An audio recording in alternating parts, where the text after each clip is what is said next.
And we are ready to roll, folks.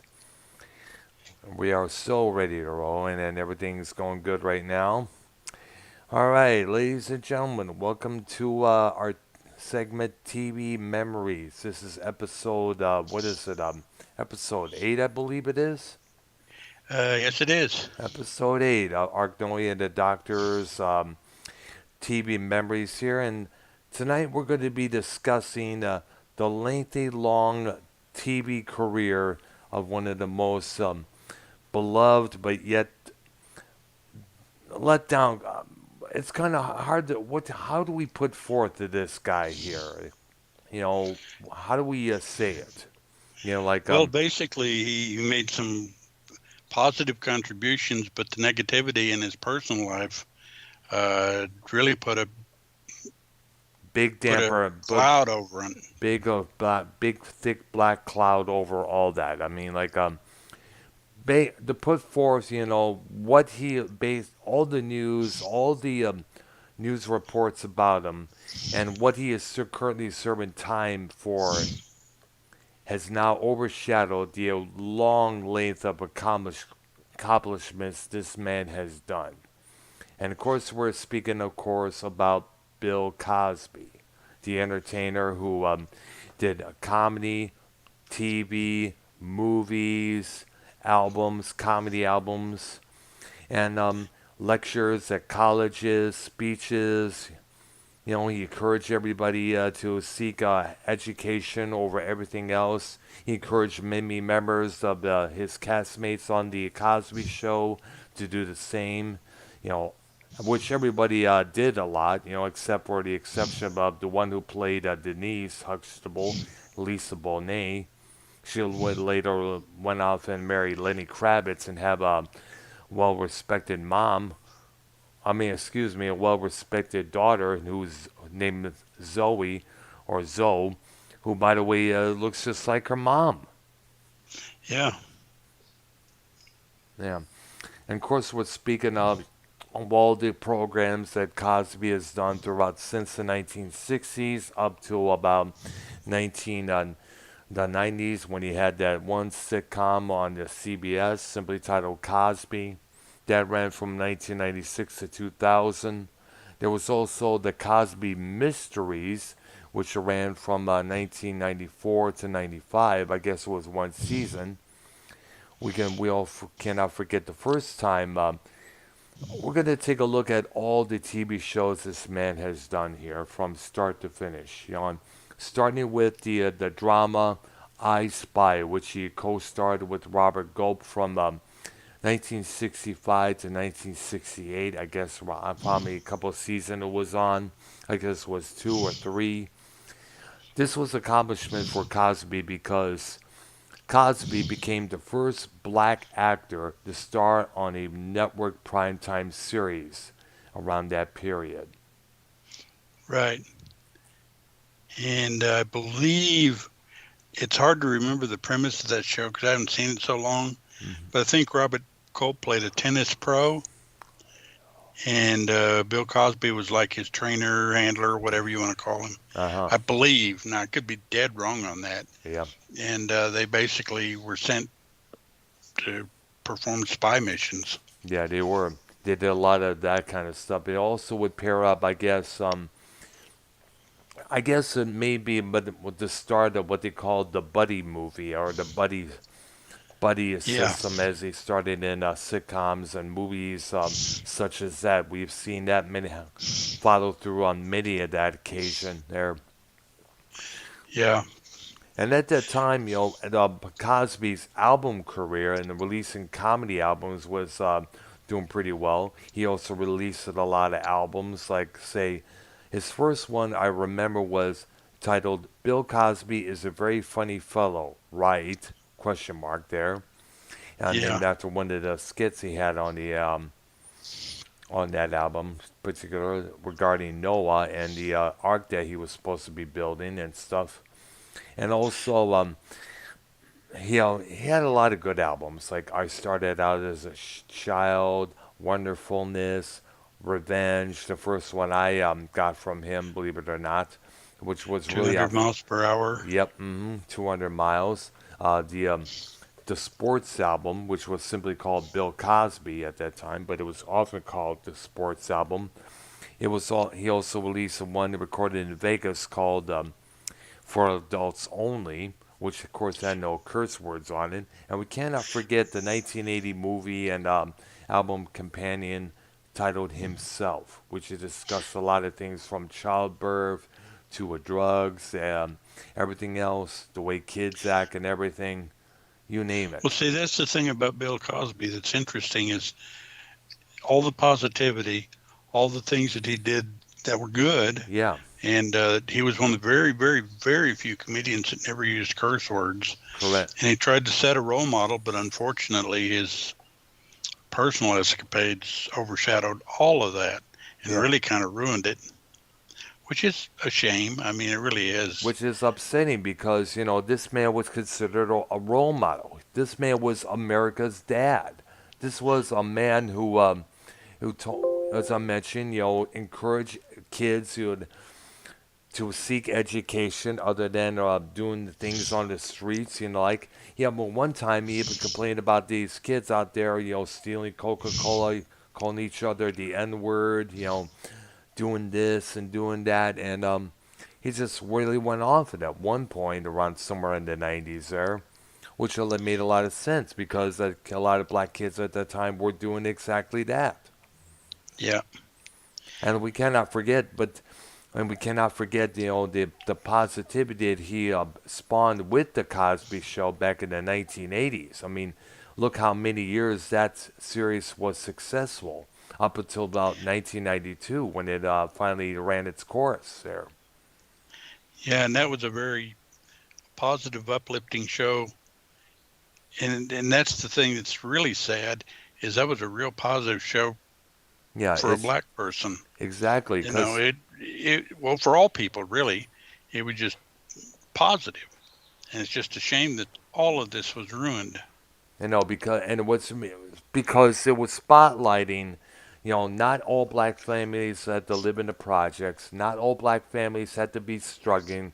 Like the one that comes to mind about a particular family that fits that role would be the Norman Miller series Good Times, Yeah. which started James Amos, Florence Evans. It would also feature Jimmy Walker as J.J. Evans Jr. there. He really became a big star because of that series there, and he also had a lengthy comedy career just as well. Yes, it did. Yeah, Yeah. I mean, there were a lot of positive shows then, and it was a good it was a good time. yeah, It's amazing because, like I said, that white people liked that show too because it wouldn't have been successful otherwise yeah, because they wouldn't have the audience, but they had a huge audience. absolutely. I mean, I think it was singer Gil Scott Aaron who once said the revolution will not be televised. I can't, however, he was incorrect on that statement because in a lot of ways the Cosby Show was a revolution because look how many seasons, how successful that program was, and like every other program like Family Ties or Cheers that followed afterward were successful just as well. Yeah, yeah. Well, I watched the show and I enjoyed it. Yeah, I well, mean, I don't mind admitting that. yeah, and we I mean, also I hate what happened and I hate what we found out, but and we know all in all, you know, and what really and we also cannot forget the program that followed, the spinoff, A Different World, which started in 1987 to about 93 there. It would help right. spawn the careers of a comedian, Sinbad, who was another comedian who didn't use any curse words. I remember seeing HBO special of his work there. It also would help the career of Jasmine Guy, one of the stars of that Yeah. program. And Well, you when we talk about the curse words, I'm not a fan of curse words per se, yeah, and it's hard to find comedians that don't use them. Yes. But then on the other hand, there are one or two that actually I like, even though they use the curse words. Yeah. But by and large, it's nice to listen to routines that you don't have to sit there and go, "What did he say that for?" Yeah, that's true. You know, because a lot of comedians out there that Sinbad one time even stated that a lot of these comedians go out there and they're just vicious on this, vicious in that. Some of them rely on this shock, like some things that Lenny Bruce often did at times. He often shocked his audience at times, just to get that moment of attention, to get that publicity at times. Right, right.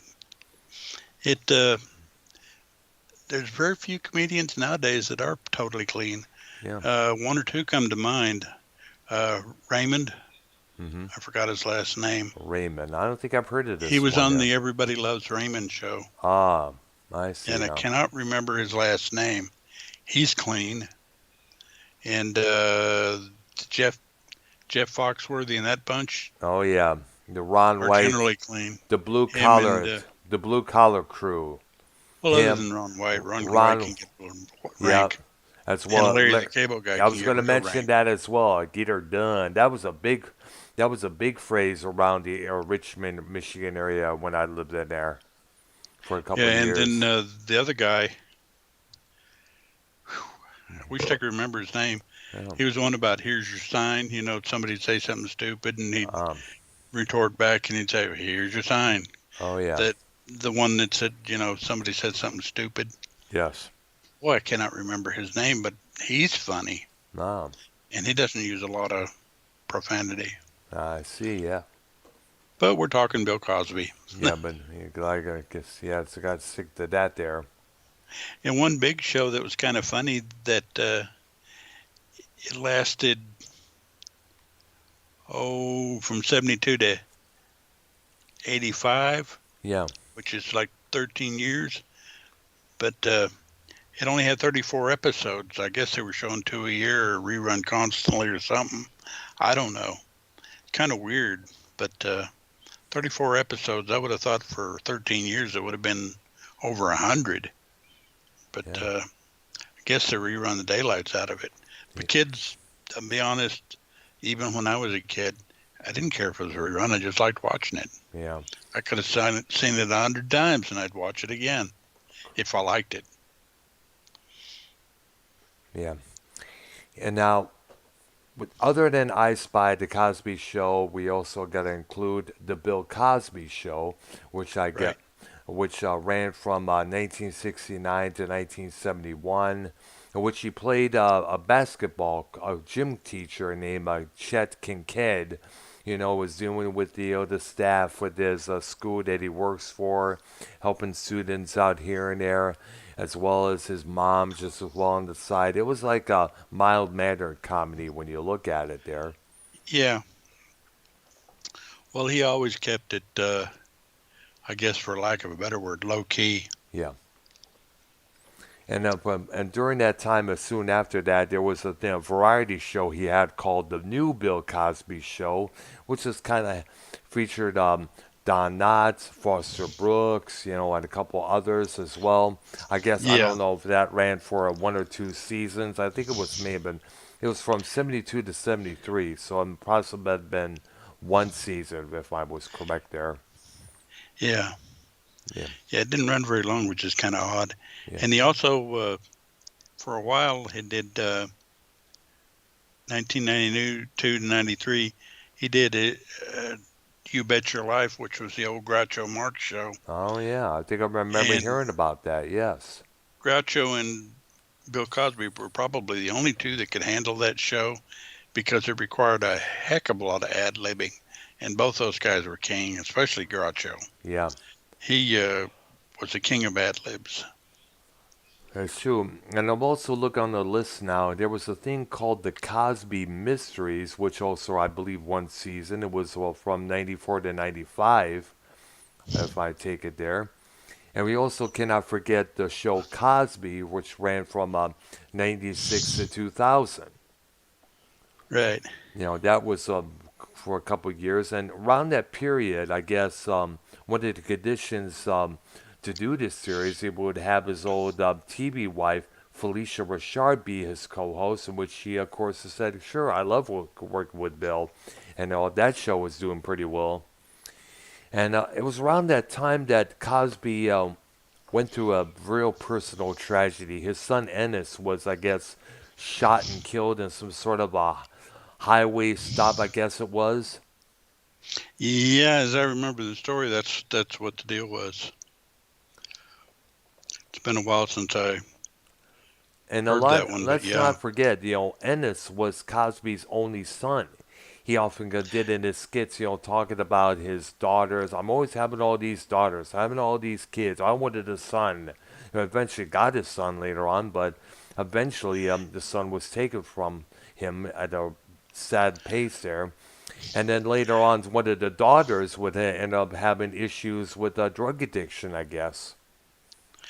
yeah. And I think, if I'm not mistaken, Theo Huxtable was based on his son, Hmm. Possibly, yeah. I believe. And we also got to credit the career that the guy who played Theo, Malcolm Jamel Warner, he would have a lengthy career later on in the 90s as well, pairing up with Eddie Griffin, another black comedian. They did a series ran for a couple of years called Malcolm and Eddie. Right. Yeah.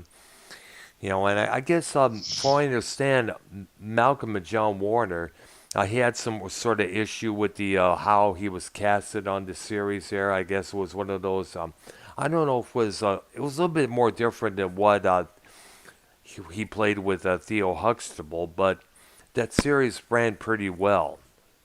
I guess we'll say. I guess it ran on the UPN network, as it was called at the time, if Yeah. I'm correct, or the Paramount network.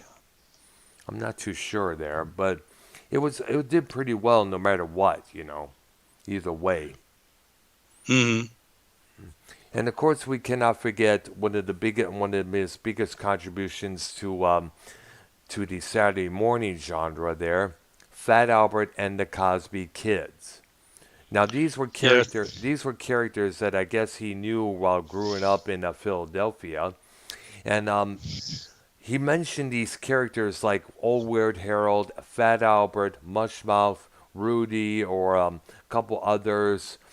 You know, on various some of his other albums, like the one I mentioned, Revenge. He had a skit called Buck Buck where he talked about Buck Buck number one, and he go pile on one another and see who can break down the person, try to hold up those guys. And of course, the big Buck Buck champion would be, of course, Fat Albert. Right. Yeah. And of course, there was a movie based on Fat Albert years later on in the 2000s, which, of course, featured Cosby himself making a cameo as well. Yeah. And, um, and I don't know how many seasons that show ran. Actually, when you think about Well, it, that was the one that was talking about a minute ago that ran from 72 to 85 yep, that was it. Yeah, I'm reading it right now. Fat Albert and and the only had Cosby Show. 34 episodes. That floors me. Yeah, because I think it came out. Let me look it up here with the story behind that. There, Fat Albert and the Cosby Kids. Yep, I remember seeing that there. It was animated series produced and created by Bill Cosby here, and in live action bookends, who also lended his voice to a list of characters, including Fat Albert himself. And the production company that produced it was Filmation, who also did He-Man and Masters of the Universe, the Brady Kids, featuring the kids or the Brady Bunch, and also the everything involving Archie and Andrews, whether it's Bicentennial Archie, the Archie TV series, I think it was called, you name it. Yeah. And also featured a lot of educational lessons in each episode, emphasized by Cosby's live action segments. And at the addition, the end of the episodes, the gang will join in with their North Philadelphia junkyard to do a song on their little instruments that they put together from the junkyard. Yeah, I remember that. Summarizing the lesson that was taught on the later show, whether it's about don't mess with the policeman, he's only doing his job, and stuff like that. And Yeah, plus, there were a lot of good. a lot of good stuff there. It was a comedy, drama, and educational all in one there. And sadly, of course, who wasn't a big fan of that show? I used to watch that a lot. Yeah, pretty much everybody I knew watched it. It was just one of those things that you watched back then. Yeah,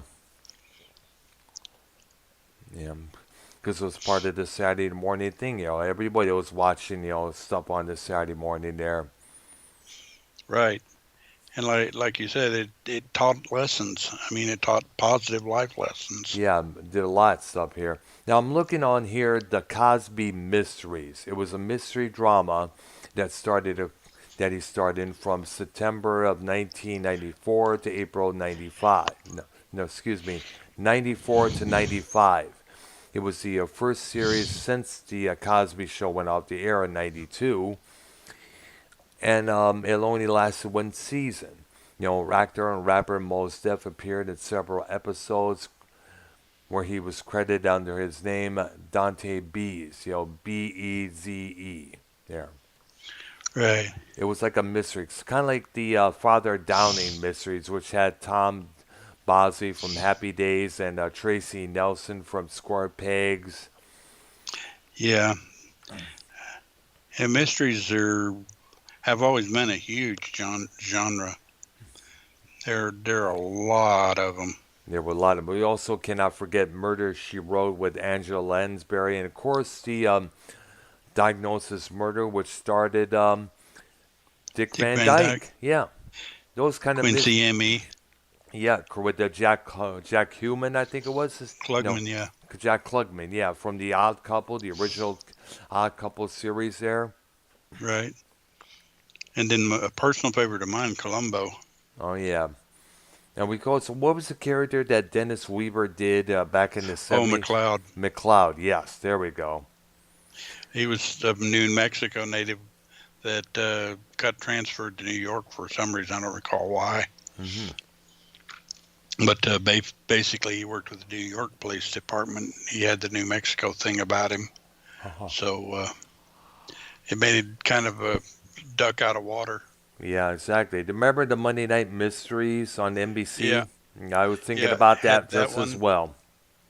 Had McCloud, Columbo, and McMillan and Wife, which had Rock Hudson, Susan St. James. Yeah, that's right, yeah.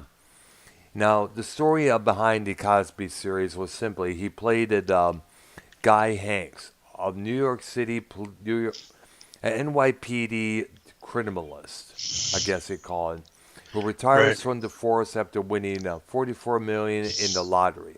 His peaceful retirement was interrupted by his former colleagues, Detective Adam Soley and medical examiner, John Chapman, who asked him to consult on tough cases. As Hanks uses his wits and his foresight to acknowledge to solve some crimes. He dealt with his housekeeper, Angie, played by Rita Moreno, who you remember who was an actress who starred on the Electric Company, believe it or not, which also featured Bill Cosby in a few occasional episodes. We got to throw that in there, which ran on the PBS stations back in the 70s. I used to watch that as well. And that course lasted one season on NBC there. Mm-hmm. That's interesting. Forgot to mention the Electric Company. He did that for numerous times on that program there. And one of the big reasons I would watch, was for Rita Moreno, Bill Cosby, and of course the guy who played Spider-Man. I was big on Spider-Man at that time, believe it or not. Yeah. Massively big. My sister would tell you. To try and be like him all the time there. And of course, we also go to, of course, a different world. Yeah. which of course has started off as a spin-off where Denise Huxtable heads to college. I guess it was Harvard University. Now this sadly she only lasted one season of that because apparently she got pregnant. You know, she was, I guess, I don't know what the deal was. She got involved with Lenny Kravitz, you know, became a hippie just like him. Sadly, she would later divorce him because apparently he could keep his weenie in his pants for too long. He was apparently he was a cheater. She decides to leave him, you know, divorce him. You know, Lenny Kravitz will later go on have a successful music career with "Are You Good Go My Way," "Let Love Rule."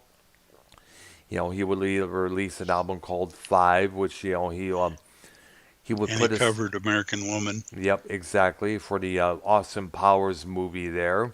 I guess it was 1989. I remember the video for that song. Austin Powers star Heather Graham would be was looked at tremendously hot in that video, no doubt about that. And of course, Right. yep, that show he made a couple appearances in a different world just as well as Felicia Rashad there. You know, giving advice to a couple of the co-stars there, like oh, who's the guy who played Dwayne Wayne? I guess it was I forgot his name, but Actually, I'm not that familiar with that particular show. hmm I didn't really see it much, and it never reruns. So, I know I just only remember Jasmine Guy. She was who played it this Southern Belle who was at that college for a while. She had a stage career just as well, and I think she even released an album of her own, I believe, some around that I time. think so. Yeah. Yeah, and I have to look it up here. Who started on who here? A Different World from 1987 to about 1993. There, it was aired for 6 seasons on the NBC network. You know, it also featured Whitley Gilbert, no, it's let me hear, son of a bitch, Kadeem Hardison. You know, Dwayne Wayne was the nerd there. He would wear these glasses with the flip up. That was one of the big things at that time there. Yeah. And was inspired by student life at historically black colleges and universities. Apparently, she departed in the first season. The remainder of the series focused on the other Whitley Gilbert Wayne, played by Jasmine Guy, and Matt Wiz. Dwayne Wade, played, of course, by Kadeem Right. Hardison. You know, it's hard to pronounce. You can't help but become confused by the way it's pronounced here because Hardison is often mistaken for Harrison at times, you know. But then Right. again, that's my fault there. It also started Mary Alice. It started Charlene Brown, Cree Summer. It also started Jada Pinkett, who would later, of course, become actress her own right, and of course become the spouse of Will Smith there. Right. And also started, who as I mentioned, another comedian who didn't use any cuss words in his routine, Sinbad. Hmm. Yeah, he became incredibly popular for a while. Absolutely, as I mentioned, he did this one HBO series, the one HBO special there, which me and my dad and my sister would watch, and we loved it like it was fucking funny as hell, man. Huh. Yeah. And also started Marissa Tomei in the first season there, and she would later become a well-respected actress in, I guess, a couple of movies there throughout the 90s. I guess My Cousin Vinny was one of them with Joe Pesci there. Right. And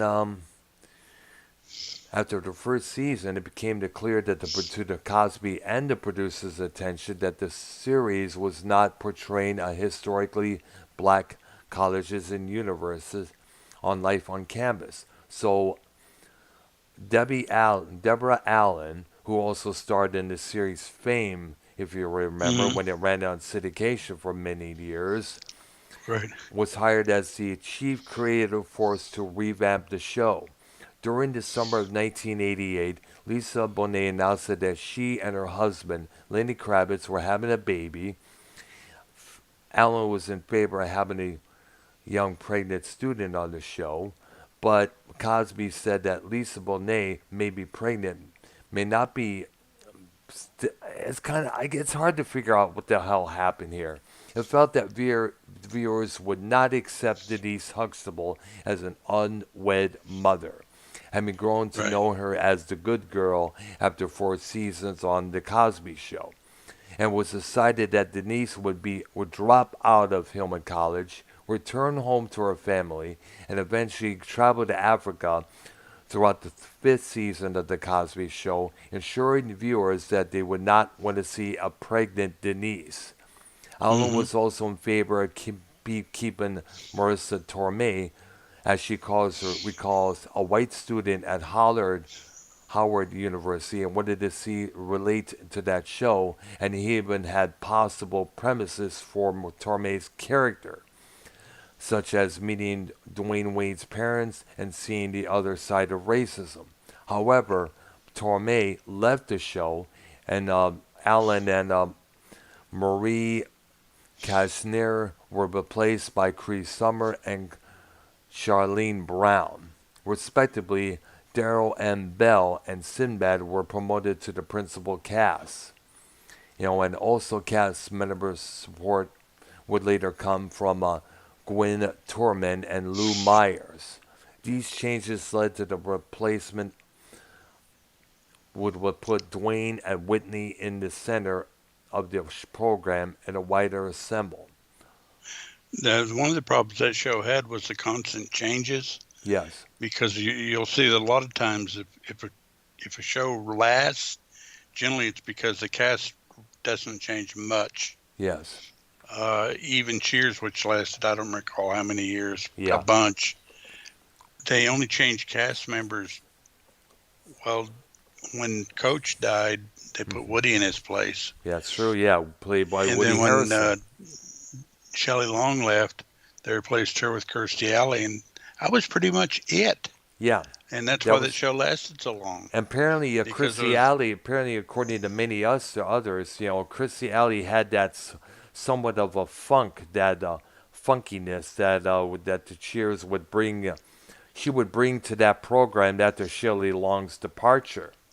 right. Yeah, They weren't. She wasn't a replacement. She was a totally different character, but it worked. I mean, it did. that's like I said. That's why that show lasted so long, is because it had a cast of characters that rarely, if ever, changed other than those two times. Yeah. So I Everybody guess, else pretty much remained the same. yeah, everything was okay then. Now, apparently, I guess the connections to the Cosby Show developed later on. You know, A Different World had many connections to its parent program. And even before the latter program was created, a third season finale of the Cosby Show, entitled Hillman, was eventually a pilot episode for the new program. Now, the theme song for that was done by Stu Gardner. Bill Cosby and Don Lewis was also a cast member. And in the online interviews related to the 2006 Hillman College reunion, Lewis revealed that her being approached to write the theme song to audition were two separate events that occurred for a short time with one another. Now, Hmm. eventually, later on, I guess Aretha Franklin would later do the theme music for later seasons of the show. Right. And the song originally was performed by Phoebe Snow in the first season. Later on, as it states here, Aretha Franklin through seasons 1 through 5, Boys and Men, and Terrence Forsythe in season 6. Now, it also Wow. featured cast a couple of characters from the Cosby Show as well as Cliff Huxtable, Claire Huxtable, his younger sisters Vanessa and Rudy, brother Right. Theodore Huxtable, and of course grandfather Russell, played by Earl Hyman. They all Right. appeared on The Different World occasionally here and there. And of course, Sandra, played by Sabrina LaBeouf, I think, Hmm.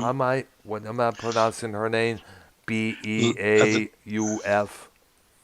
I think LeBeouf is right, or LeBeau. Yeah. Could be LeBeau because I think it's Yeah, she French. was she was the only Huxtable child that did not appear in a different world, believe it or not. Hardly, Wasn't she the oldest one? I believe she was. Yes. Now, Deborah Allen, who was the director and producer of, is the real life sister of Felicia Richard, who we all know as Claire Huxtable. She Right. Allen made only one guest appearance on The Cosby Show, playing an aggressive aerobics instructor who helps Claire slim down for this special occasion. Allen would later appear in later seasons as a recurring role as Whitney's psychiatrist. Dwayne and Wayne Dwayne and Whitney often visited the Huxtable home in an episode featuring the revelation that Denise had married and would not be returning to the college where the different world was cast at. Right. That's right. Yeah, there was a lot of ties between those two shows. A lot of ties there, believe it or not. And that sadly, for some reason, I don't know what it was, it was put on a hiatus and sadly never brought out of hiatus. It was put in a coma, it was taken off life support, believe it or not. Yeah. For some reason, they announced that they would not be coming back for some reason we don't know. And of course, now we also got to look at Little Bill, which was a children's series which detailed Little Bill, and I guess it was kind of a, I don't know what kind of animation it was, but that they used for that program. It ran from 1999 to 2004, and I guess what it was a kids program here. It was a Right. flash animated children's series created, of course, by Bill, and it was produced for the Nick Jr. network. There, a little thing that Nickelodeon had going on for a while for the younger viewers there. The show debuted in November of 1999. It aired on CBS as part of the Nick Jr. on CBS Hmm. from September 2000 to September 2002 as part of the Nick on CBS lineup there. And the final episode aired it on 2003 with reruns returning here and there, and the return of Nick Jr. on CBS in 2005. And it was kind of like it fell in the lines, I guess, with the Sesame Street crowd and the Electric Company crowd, I guess you could say there. Yeah, pretty much. hmm Set in Philadelphia, the show centers on Little Bill Glover as he explores everyday life through his imagination. He lives with his parents, his great grandmother, Alice, often known as Alice the Great, his Hmm. older sister April, and his brother Bobby. At the end of the show, he breaks the fourth wall by summonizing his day to the audience before going to bed. Sometimes he often talks to his pet hamster named Elephant. And then one of his family members says, "Little Bill, who are you talking to?" This was often a little catchphrase that would close the show each and every time. And many episodes contained two 11-minute stories. Except for three stories, there were two episodes focusing on Little Bill's idol, Captain Brainstorm, and a special episode for Christmas, which was entitled Merry Christmas, Little Bill. Although he performs in the minor role of Captain Bill's Brainstorm, Bill Cosby appears on live action during the opening credits of this series, interacting with the animated little character named Little Bill. Right. And that, as I mentioned, ran from 1999 to 2004. And of course, we had to look at the new Bill Cosby Show, which of course ran for one season uh, on CBS there. I guess it was, I mentioned it was the, it was a variety show there. It was an attempt to Hmm. exploit the widespread popularity of Bill Cosby, who had starred in that little sitcom, as we mentioned, I Spy, and of course the Bill Cosby Show. And it would also feature the cast like Pat McCormick, you know, Quincy Jones's orchestra provided the music, ongoing sketches as The Wife of the Week, adventures of appearances by a person named the Dude, a man that was so impossibly so cool that no matter nothing whatever could phase him or cause him to lose his composure or coolness. And the Right. opening theme was done by Quincy Jones, and the track was called Chump Change. And it also featured a person I kind of admired for a while, Foster Brooks, who was often excited, who had this little gimmick as a lush when you think about it. He would Hmm. come on pretending to be drunk and telling all these jokes here and there. I guess He he used to also, show up on the Dean Martin roast a lot too. yes, I believe he also appeared on, I guess it was the Bobby Vinton show a couple times. I remember watching that as a kid as well. I think so. There was a couple of shows he was semi-regular on. Like I mentioned, the Dean Martin roast, he was a regular roaster. Yes. Uh, he wasn't on all of them. Nobody was except for Dean Martin. Now, sadly, it would sadly didn't the ratings for that show didn't do so well because it would often compete with Monday Night Football. It was Right. canceled after one season, and his performance in the series, Cosby did receive a Golden Globe nomination in 1973 for Best Actor in a TV series, musical, or comedy, and that was about it. It only lasted one season there. Well, actually, through his career, he won a lot of awards, and after he his cloud appeared, uh, a lot of those awards got rescinded Yeah. and taken away from him. Wow. That is something there, man. Yeah, which I can't argue with the logic there. I mean, based on what I read and heard about what happened and what he Yeah. was accused of, Yeah. you know, rightly so. I Man. mean, like I said, it's a shame because it tarnished what was a really good career up to that point. I mean, his comedy albums are outstanding. He was a Oh very yeah. funny man. Yeah, absolutely. I had a lot of those records as I mentioned, 200 Miles, Revenge, Wonderfulness. I started out as a child. I had all those records. I would love Yeah, whenever during the summer vacations from school, I would listen to them a lot of times. I would laugh along there. I And liked his routine on Chicken Heart, which I thought was hilarious. oh my gosh, that was one of the best ones there. That was the absolute best storylines there. Oh, he also hosted Kids Say the Darndest Things from 1999 to 2000. Yeah, Picture pages since 1974. There was a thing, I guess it was called Fatherhood from 2004 to 2005. And let's see here, there's a lot more here.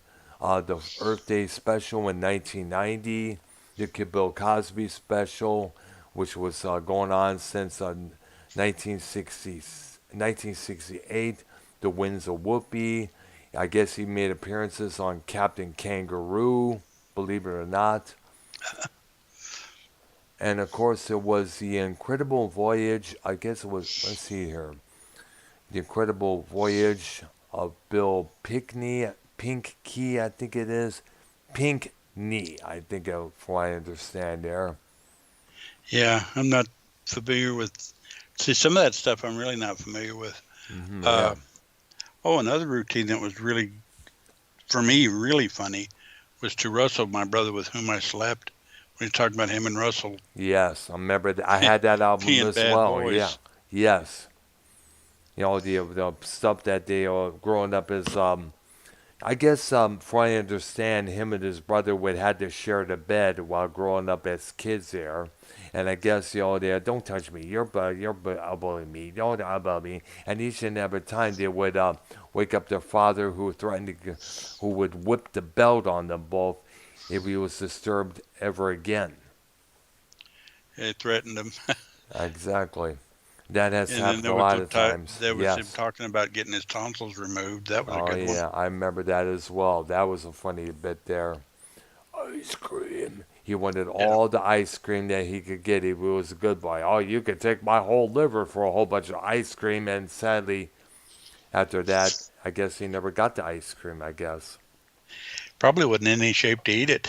I know, exactly, Mary. And there was a character they came up with later on in seasons of the Fat Albert series, a superhero known as the Brown Hornet. He also, Yeah. and also, he did a guest. I guess he did what was called a fill-in host for Johnny Carson at the on the Tonight Show.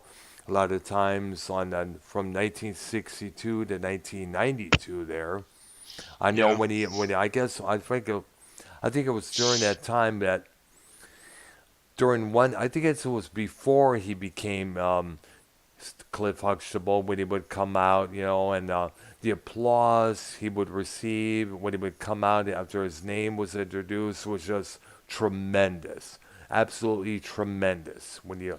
I remember it. It would have to be about 5 or 7 minutes of applause before Cosby would do his opening routine for that program. Well, if you could take away what he did, the guy would be an icon.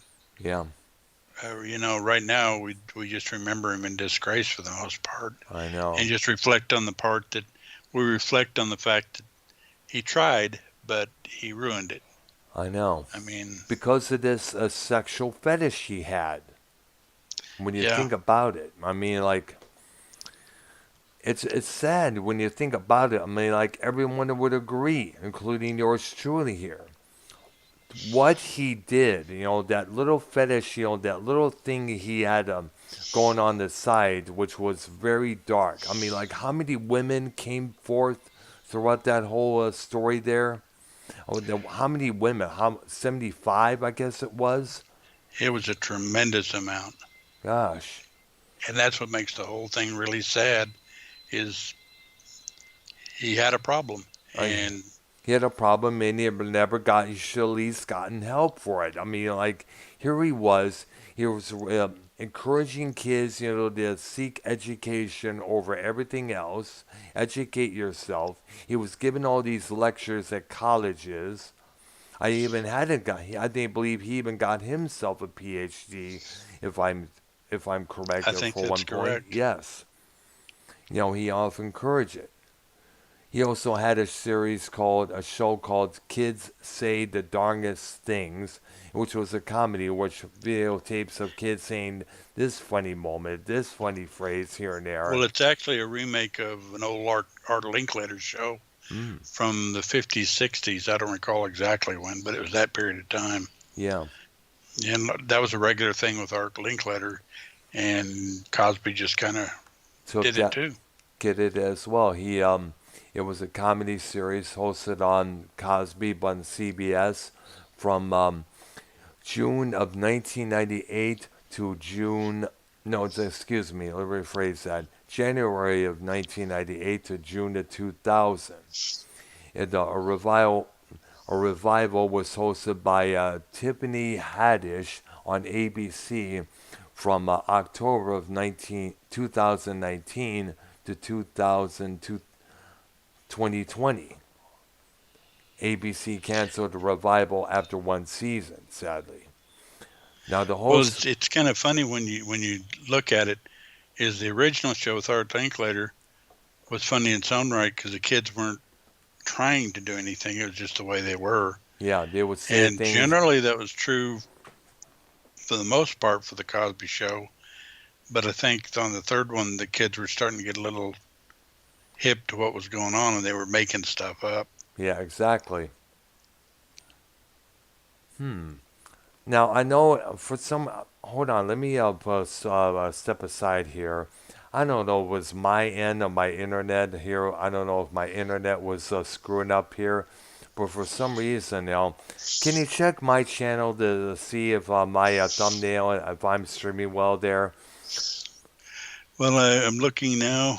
Let me.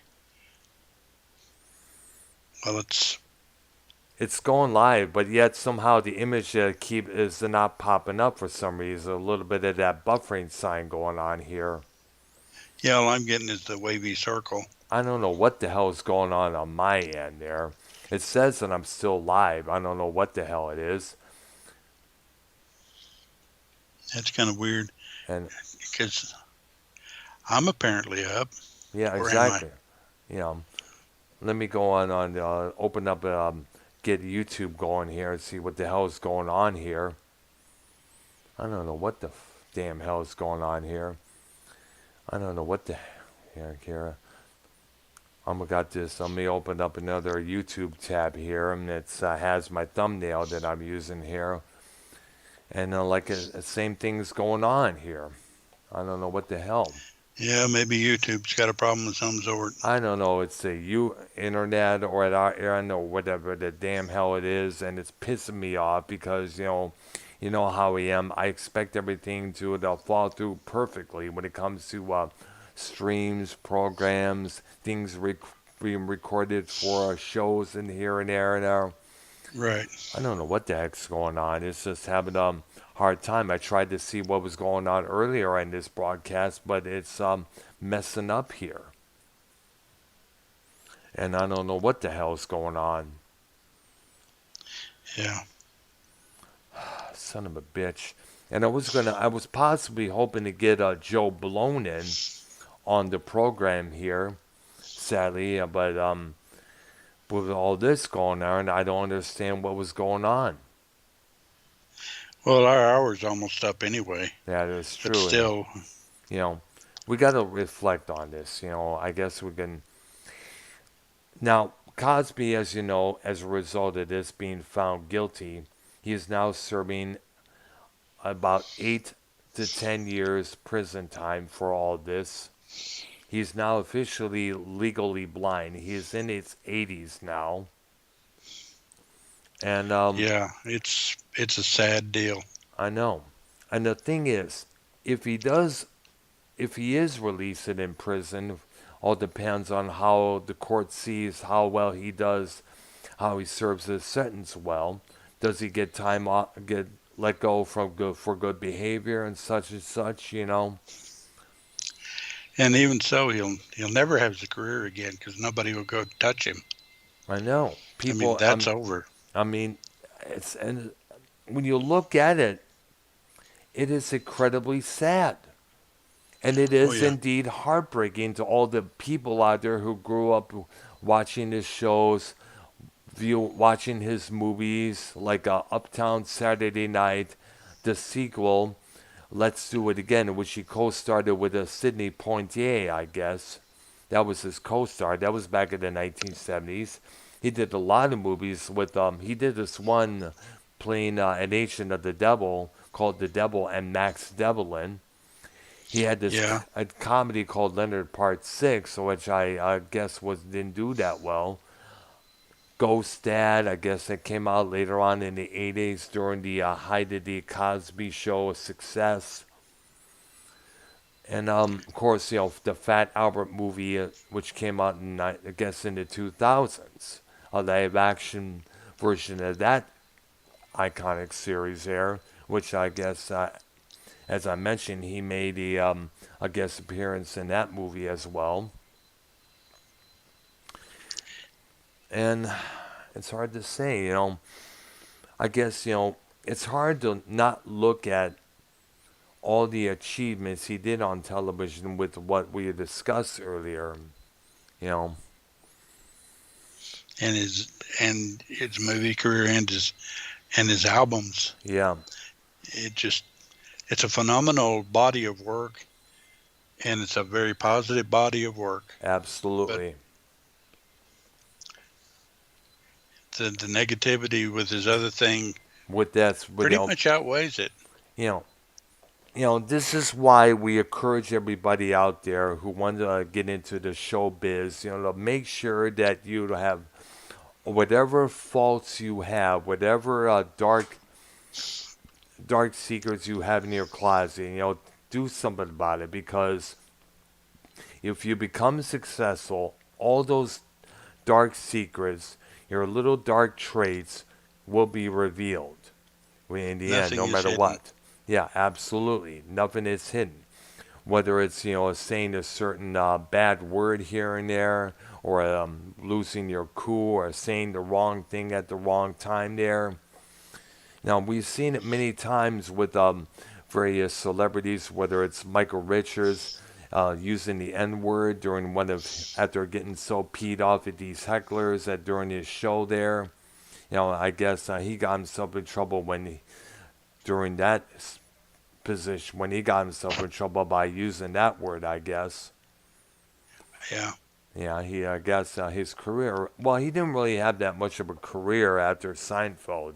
I guess he was going back to doing live shows, I guess, from what I Well, understand there. Seinfeld was pretty much his career. Yeah, that was about it. Him, Jason Alexander, and I guess Julia Louis-Dreyfus, I guess she had a series that She had a second series, but I forgot what it was. I forgot. So I think it was the continuing adventures of so and so, Sydney. I think it was, for I understand. Yeah, I think so.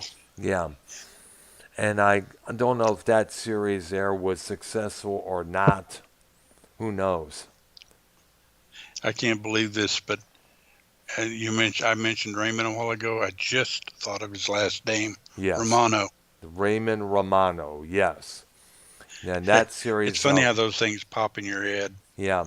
Well, you got But to he was remember. another very clean comedian. Yeah, you got to keep in mind that many of the shows I was not able to see because throughout the whole 1990s, I was working afternoon at the restaurant job at that time, and I would get off at 11 p.m. back in Michigan there when I was living in Roseville.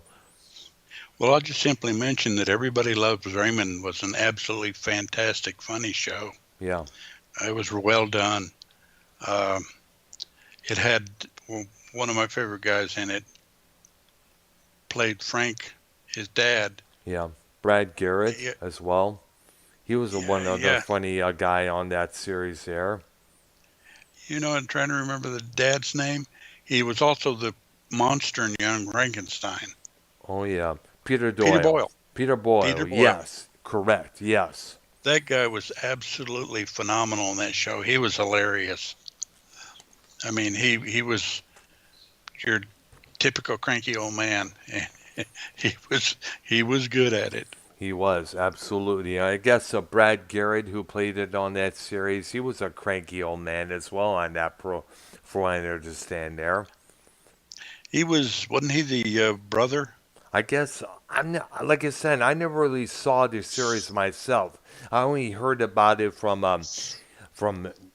newspapers, magazines, and I discussions on don't know if radio it's here and still on. there. I don't know if it's still on TV Land or not, but it ran on TV Land for a very long time. Oh, yeah. I guess And it was a Nick at Night. yeah, That's what it was called. And speaking of which, when all this thing with Bill Cosby was revealed, and when he received his prison sentence, I guess the reruns of his of the Cosby Show, I guess they were removed from. removed. Yeah, Yes, they were. yeah. Everything's pretty much taken off I know because of the stigma, that it was. and in itself is kind of a shame because it means that the other stars don't get residuals that they would have gotten otherwise. Yeah, like Uh, I mean, when you look at all the people that he had worked with, what I wonder what is going through the minds of Lisa Bonet, Malcolm Jamal Warner, Felicia Rashad, the what what is old cast members thinking at this point? The people that he worked with, like Deborah Allen. well, the funny thing is, most of them act as if they were surprised, and I find it hard to believe Hold they on a didn't know sec. what was going on. I got this phone call from Jacksonville, Florida. Let's see what the hell this is about. Go ahead. What the? Hello? Let's see what we got here. Silence. Yeah, sounds like somebody. Hello? Uh,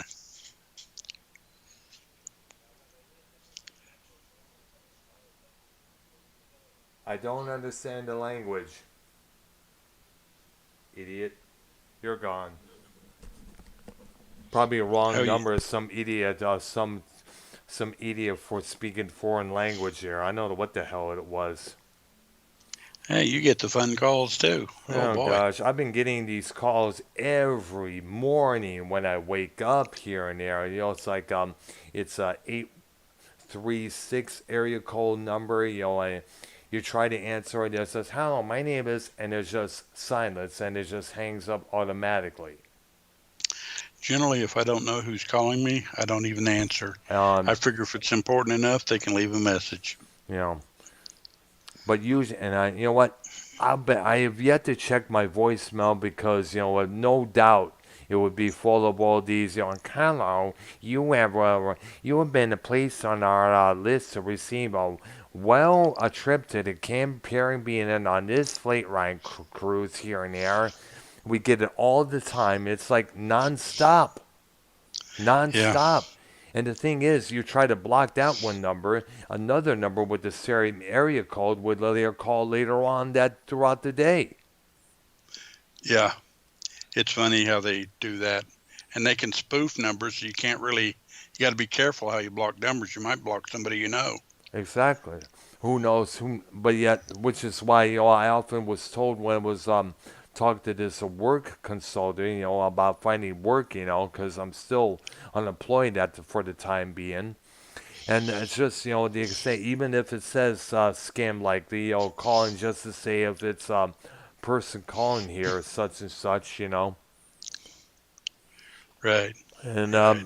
but it's hard to tell because we got so many scammers calling every day of the week. Yeah. Well, I was just going to tell anybody listening here that we're not doing anything tomorrow night. Yeah, And then Friday night, we're going to go back to music yeah, and we're going to explore the kinks. yep, We'll see how far we get with that. yeah. And then we'll be back to Monday. We'll do, Our I movie guess at this point, madness. yeah. Yes, so And we just got to think about what movie we want to do. we got to And talk about here whether it's good, bad, or whichever. yeah,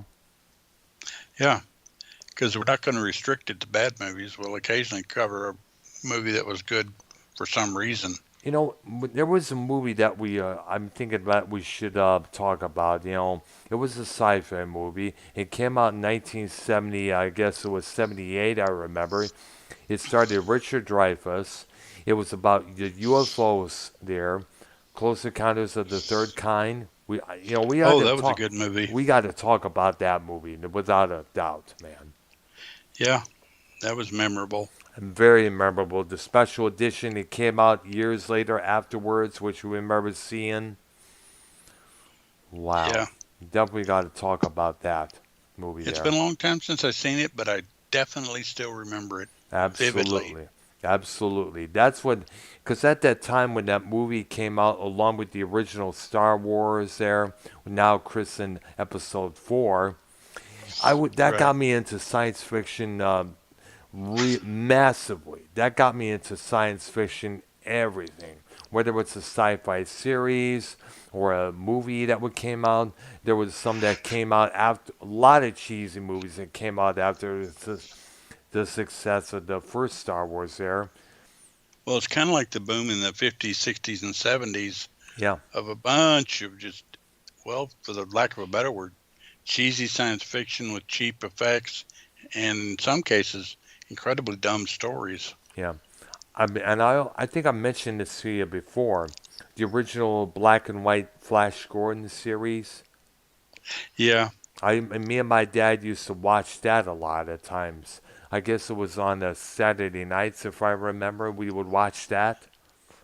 yeah, there was a lot of actually pretty decent serials back then. They Absolutely. had like there's a couple of Dick Tracy serials, Yeah. um, several Batman serials, a couple of Superman ones. Uh, There was some from the 1930s.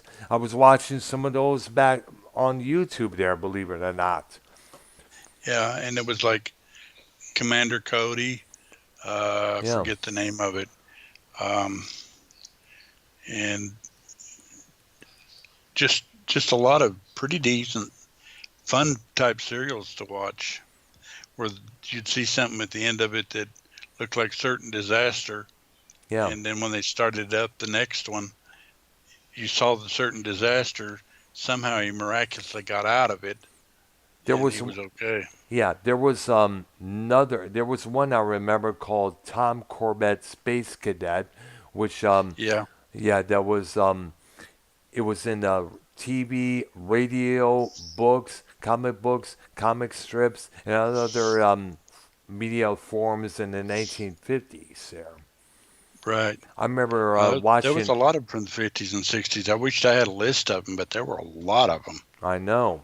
One of these days we got to have a special edition on the sci-fi on the genre, which really elevated in the movies, TV series that really took off after the success of the first Star Wars. There, we got a Yeah, spotlight on that sometime soon. There, yeah, we'll have to do that. absolutely, man. So, I guess this wraps up our look on the TV career of Bill Cosby there. Well, I guess we covered all that we needed to cover there. Yeah, Yep. and again, thanks for the memories, but heaven, that was bad what you did. Yeah. I mean, Bill, wherever you are, you should have had this problem taken care of long, long time ago, man. Because Yeah, look where the hell it got you now, man. Now look at you. yeah, And I guess that concludes our show here. And wait a yeah, I minute. think so. Wait a minute. An error occurred. Please play back. It says here. Because Hmm. the stream on the other end is, it's still running there. I guess it is. It's still doing pretty good here.